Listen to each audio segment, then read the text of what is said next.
Ako si Maria at ito ang aking kwento.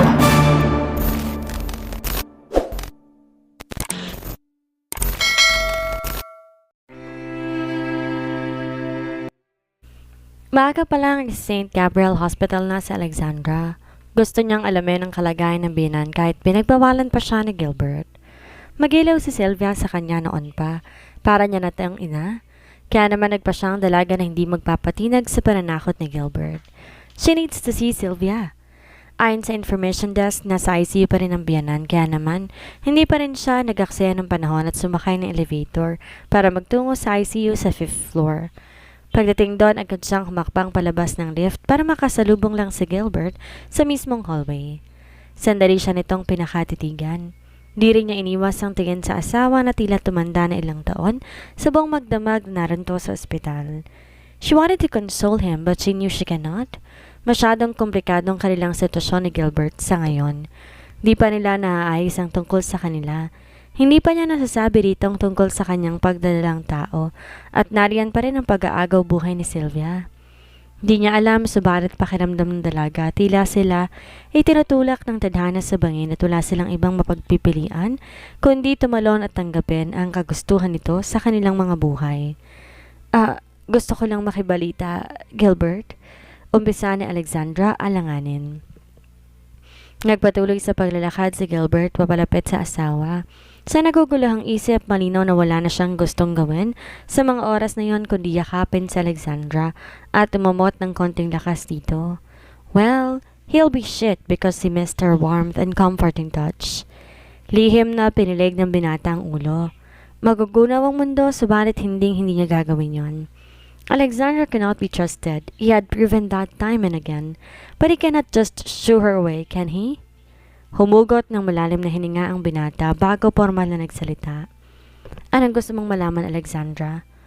Kamusta ang mama? She had a heart attack. A small part of her brain bled and she needs to wake up within the next 48 hours or else.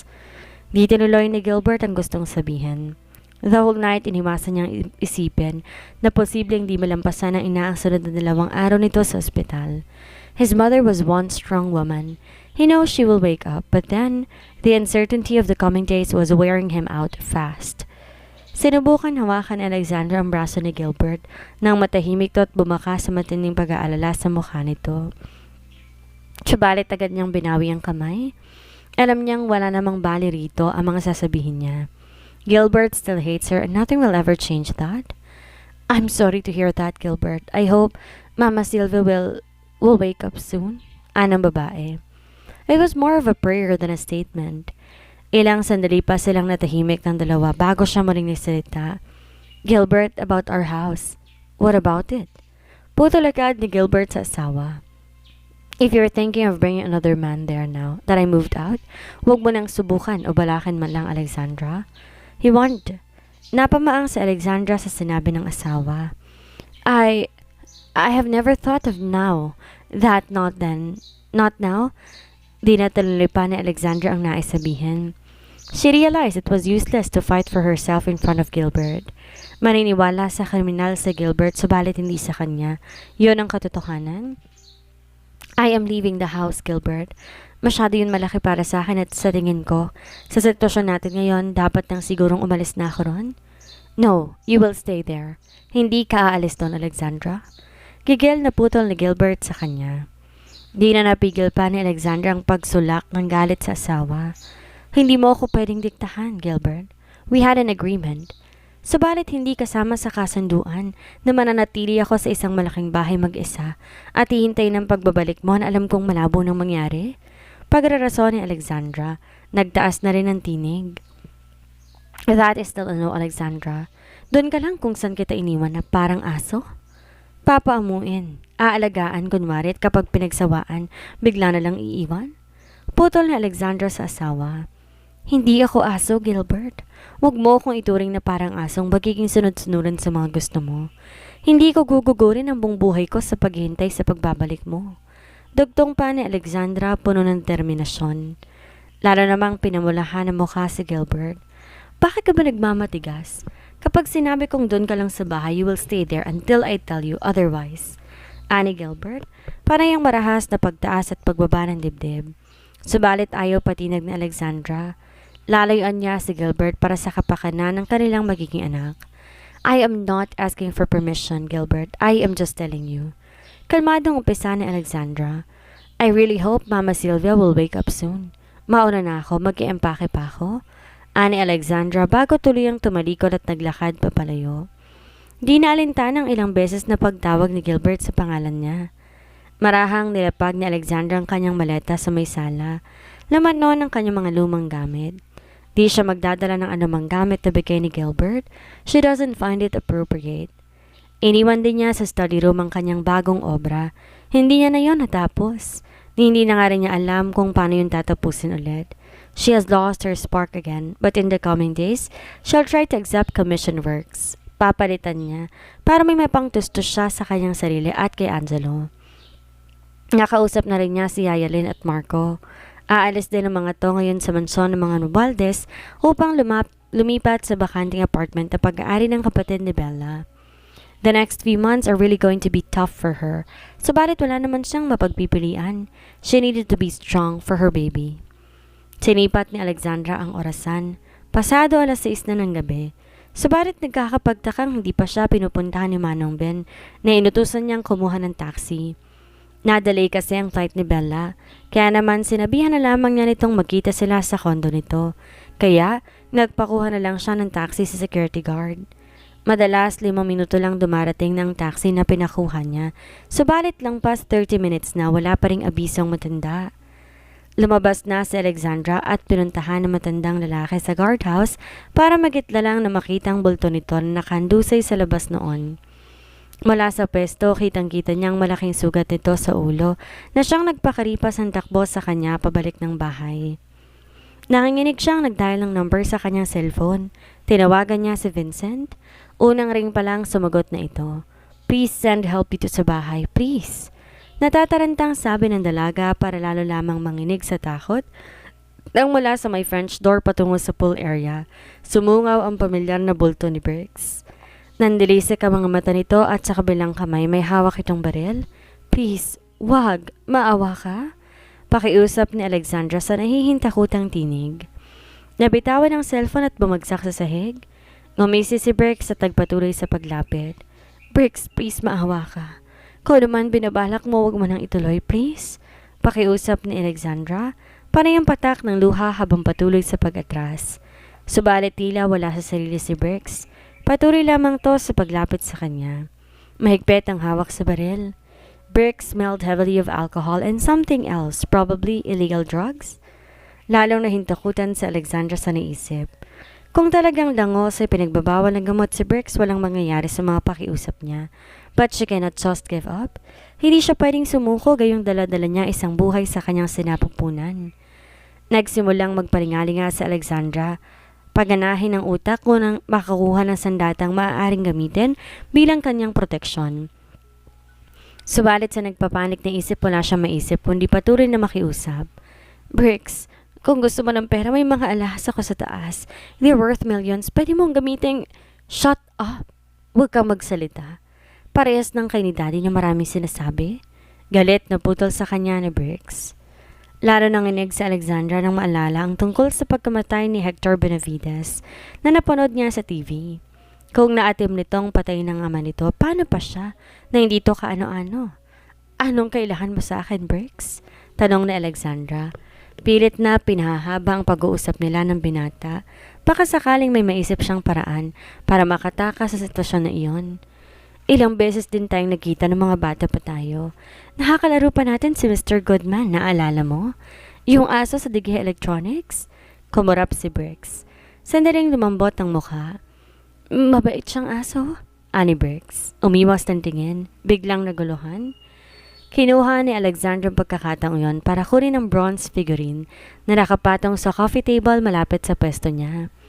Ang sabi ng daddy, hindi daw ko pwedeng humawak ng aso kasi marumi. Ani Briggs, tila wala sa sarili. Di niya alam kung paanong relasyon ng mag-amang Benavides sa kanilang tahanan.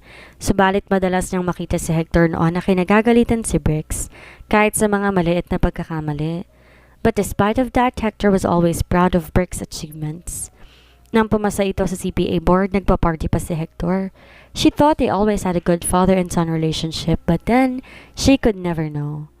Humingi ako ng tuta sa kabilang bahay. Tinapon lang ni Dad nung wala ako. Pinagalitan niya ako, tinali sa loob ng kwarto dahil matigas daw ang ulo ko. Nagsisisi daw siyang inumpon ako dahil wala naman daw akong kwenta. Sandaling natigilan si Bricks, maya-maya pa'y humalaka. Sino ngayon ang walang kwenta sa amin? Ni hindi nga siya nakawala sa basement. Nabulok lang siya doon. Ni wala rin siyang nagawa ng kunin kong yaman ng mga digiya. Shit that old man for being stupid. Ani Bricks, bumalik ulit ang talim sa mga mata habang bumubulong-bulong ng mga salita na hindi niya maintindihan. Pinigilan naman ni Alexandra ang mapasinghap sa mga nalaman. Sa palagay niya, nawawala na sa katinoan si Bricks. She really needs to find a way to get herself to safety. Muli, umatras si Alexandra hanggang sa ilang hakbang na lamang siya sa mismong front door.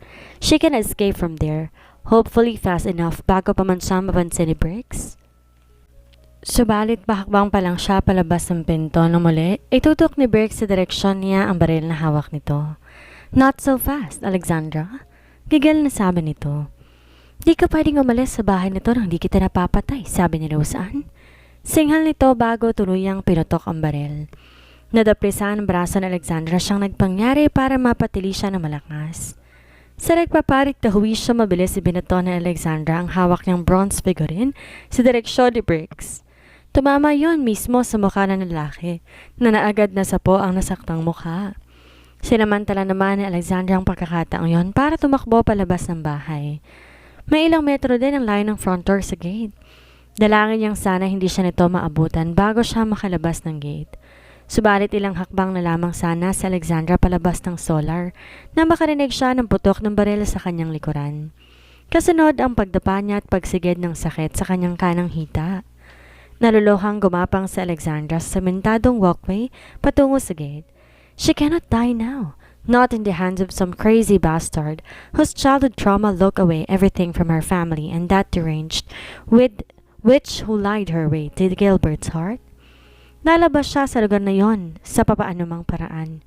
Determinado niyang sabi sa isip, subalit, di pa man siya nagtatagal sa paggapang nang kamali ni Bricks ang buhok niya. Pilit siyang pinatingala rito. Lalo siyang napahiyaw at napaluhan na makita ang dugoang mukha ni Bricks.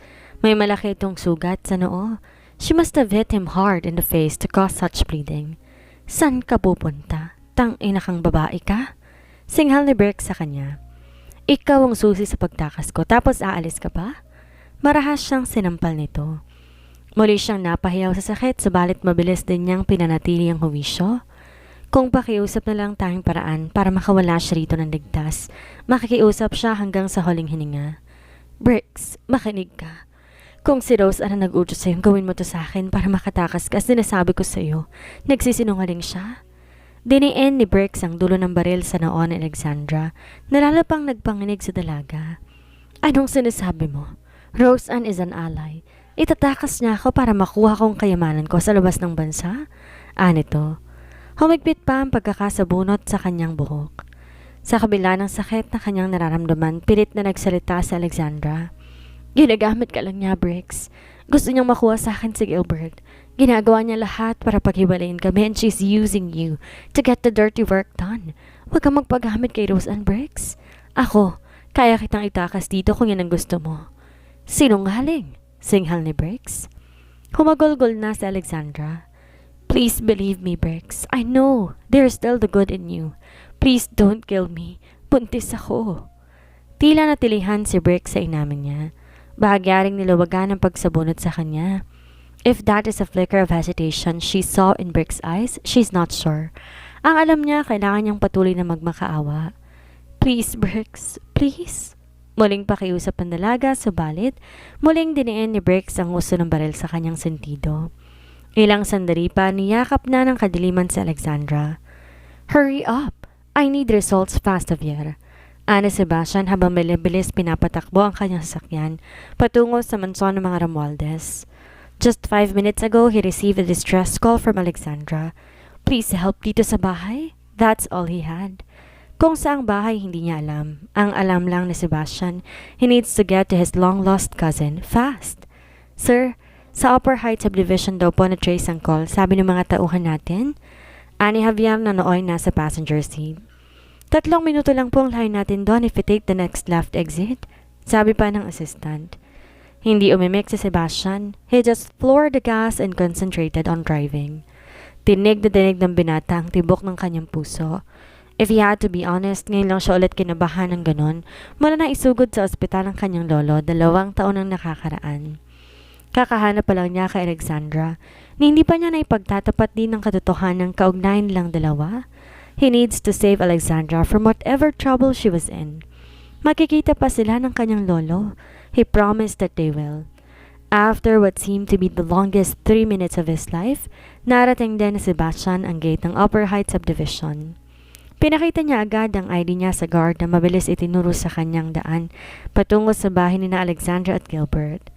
Inutusan din niya ang guard na tumawag sa pulis at sumunod sa kanila. "This is the house, sir." Ani Javier na noon, nagangat ng tingin mula sa cellphone nito. Sebastian pulled over in front of the modern house. Mataas ang bakod noon at nakabukas ng bahagya ng single entry gate. "Ako munang bababa, sir," Ani Javier. Sabalit hindi siya nakinig. Nang bumaba ang assistant, bumaba na rin ang binata. Nagpatiuna pang pumasok sa single entry gate. Unang bumungad sa kanya ang 2 bulto ng taon na nakandusay sa may walkway. Ang isip naka-uniforme ng security guard at may malalang sugat nito sa ulo, habang ang isa agad tinambol ng kaba ang dibdib ni Sebastian na mapagsino ang isa pang nakandusay sa walkway. "Alexandra!" Anang binata. Agad na tinakbo ang kinaroroonan ng pinsan. Marahan niyang itinihaya ang dalaga. Lalo siyang nanambot sa kalunos-lunos na sinapit nito. Alexandra has a gash wound on her forehead. May sugat din ito sa braso at puno ng dugo ang pantalon nito. Nanginginig ang mga kamay na dinama niya ang pulso sa leeg nito. Relief flooded his chest when he found out that Alexandra still has a pulse. Nagangat siya ng tingin sa kanyang mga tauhan na nooy nagsisipaksukan na rin sa loob ng solar. "Help me take her to the hospital. Pronto!" Agad naman nagsikilos sa mga tauhan ng binata. Ilang minuto lang nasa St. Anthony Hospital na sila. Si Sebastian mismo ang bumuhat kay Alexandra at naghiga rito sa stretcher. Kahit panaybigil sa kanya ni Javier, hindi niya napigilang sumunod sa may ER. Hindi maipaliwanag ng binata ang kabang lumulukob sa kanyang pagkatao na mga oras na yon. Naguguluhan siya at nanghihipayang. Hindi pa niya naitatawag sa kanyang lolo na nahanap na niya ang anak ni Francesca. He was waiting until he could talk to Alexandra and explain everything. Subalit nangyari naman ngayon ang di inaasahan. He just hoped na makaligtas si Alexandra sa nangyari. And when that happens, pagbabayarin niya na malaki ang may gawa noon sa kanyang pinsan. Nobody hurts a Carpio and live a life worthy of living after. He will get the justice for Alexandra, kahit sino pa man ang kanyang makabangga. Agad na agaw ng humahangos na nurse ang atensyon ng binata.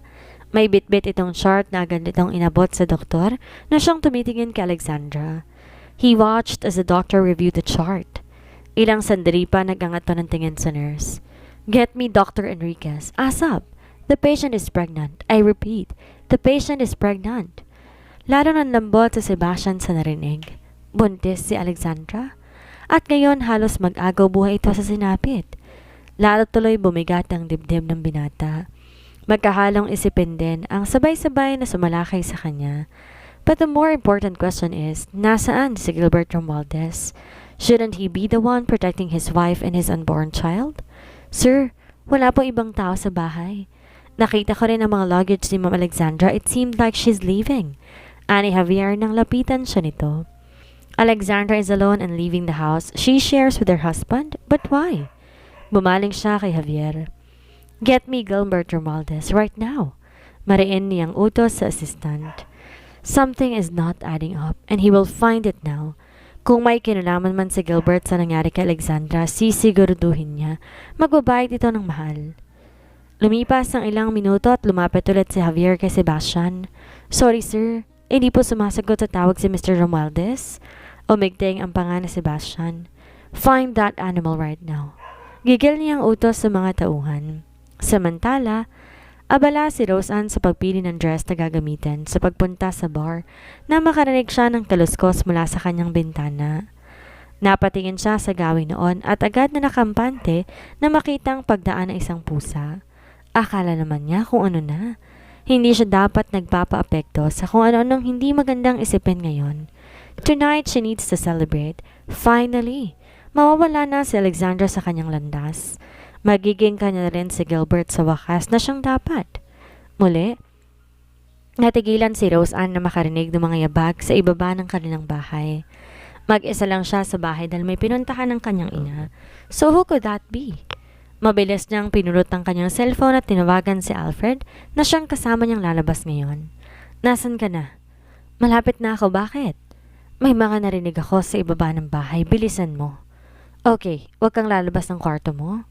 Birin pa ni Alfred bago tinapos ang tawag. Lumakas sa mga yabag, lumapit na sa kanyang kwarto. Lalo nanginig ang dalaga. Ilang sandali pa bumalandra pabukas ang pinto ng kanyang kwarto. Niluwa ang dugo ang bulto ni Briggs. Totoo bang ginagamit mo lamang ako para makuhang lalaki mo sa asawa niya? Singhal ni Briggs. Mabilis sumakbang papalapit sa kanya. Di agad nakasagot si Roseanne sa sinabi ni Briggs. Tila siya kandilang itinulos sa kanyang kinatatayuan. Wala siyang alam isipin ng mga sandaling iyon kundi ang kanyang kaba at takot. Heck, she doesn't even know how the hell Briggs was able to get inside her house. You witch! Anito't mabilis sumakbang papalapit sa kanya. Iniumpog sa salamin ng kanyang closet. Agad na nabasag ang salamin. Mahilo-hilo siyang bumagsak sa sahig. Hindi pa man siya nakakahuma, ay sinabunutan siya ni Briggs at pilit na pinatayo. Ginagamit mo lang ba ako para makuha si Gilbert Romualdez? Answer me, you witch! Sigaw ni Briggs. Oo, tarantang sagot ni Roseanne. Lalo nang gigil si Briggs. Humigpit ang pagsabunot sa buhok ng dalaga. Shit you, Roseanne. Anito bago siya muling isinalya sa pinto ng closet. Pinangapusan si Rosa ng hininga bago bumagsak sa sahig. Pumailan lang putok ng baril at sumagid ang sakit sa balikat ng dalaga. Papatayin talaga siya ng lalaki kung hindi siya makakaisip ng paraan para makaalis siya doon ng ligtas. Subalit bago pa siya makapag-isip ng paraan, muli, pumailan lang ang putok ng baril. Napapikit siya at pinakiramdaman ng sarili. Nang wala na siyang maramdamang sakit, agad siyang nagmulat ng mata. Napasingha pa si Roseanne na makita ang nakabulagtang bulto ni Briggs sa sahig. Bumaling siya ng tingin sa may pinto. Naroon na si Alfred. Nakaumang pa ang baril sa direksyon niya. Briggs, shit, anong ginawa niya sa'yo? Ani Alfred, mabilis siyang diniluhan. Automatikong napaaray si Roseanne na masagi ni Alfred ang tama niya sa balikat. Kailangan kang madala sa ospital? Roseanne, hindi masama ang tama mo but you will bleed out. Tarantang sabi ni Alfred.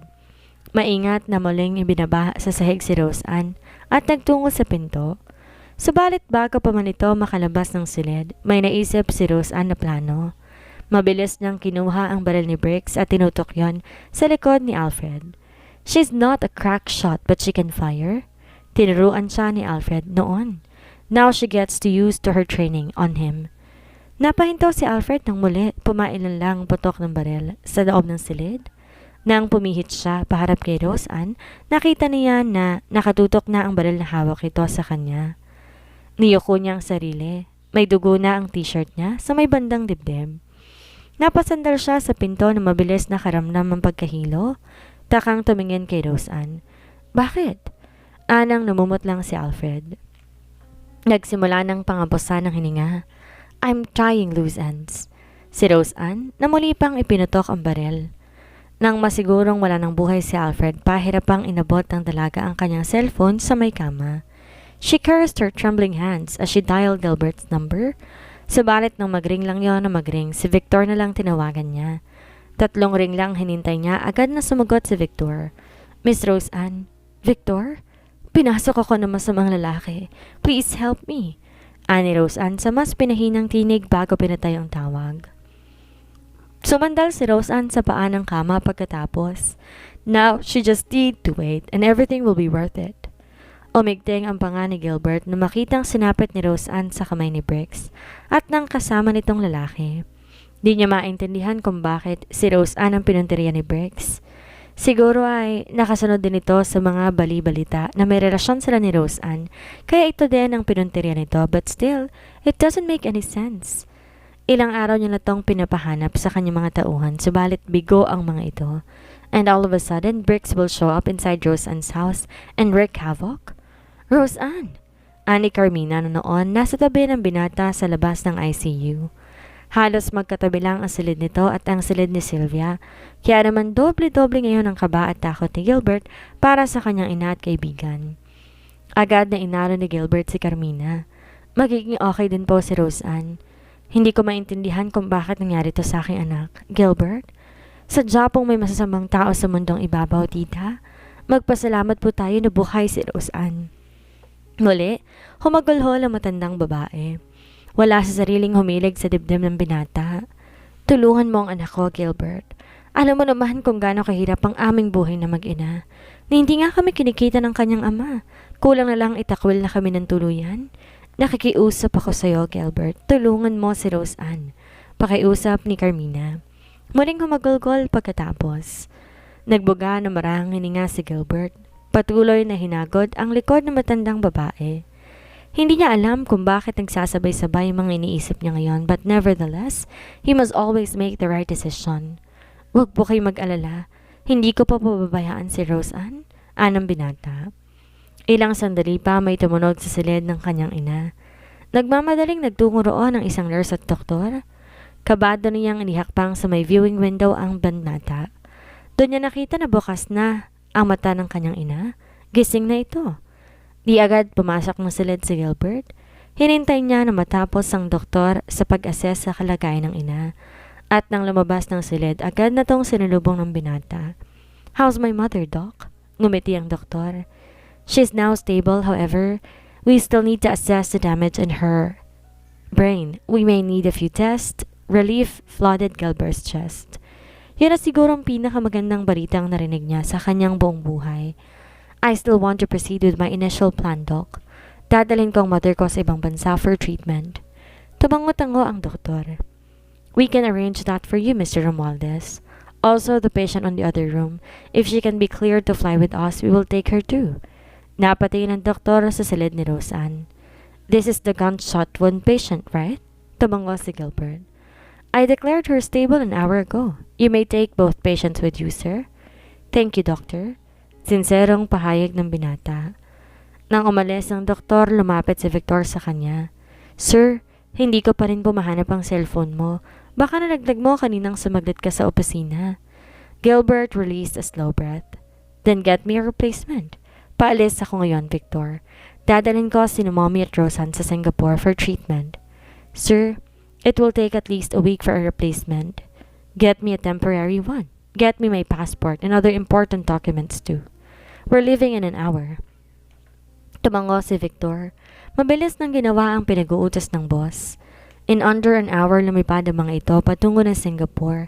Subalit hindi sumama si Victor. Ito ang mag-aayos ng mga naiwan ni Gilbert sa Pilipinas. Nagdadrive pa lang pauwi si Victor nang makatanggap siya ng tawag mula sa head ng security ng Upper Heights Subdivision. Sa mabibilis na salita, sinabi nito ang mga nangyari at ibinalita ding pumano na si Mang Ben. Si Ma'am Alexandra? Alanganin niyang tanong. May kumuha sa kanya na isang lalaki. Di namin alam kung saan siya dinala. Nagbuga ng hininga si Victor. Kailangan niyang hanapin ang asawa ng boss niya. Ano kaya ang mangyayari ngayong nasa panganib si Alexandra at ang batang nasa sinapupunan niya? Anong gagawin ni Gilbert kapag nalamang nawawala ang asawa? Malaman kaya nito ang sinapit ni Alexandra?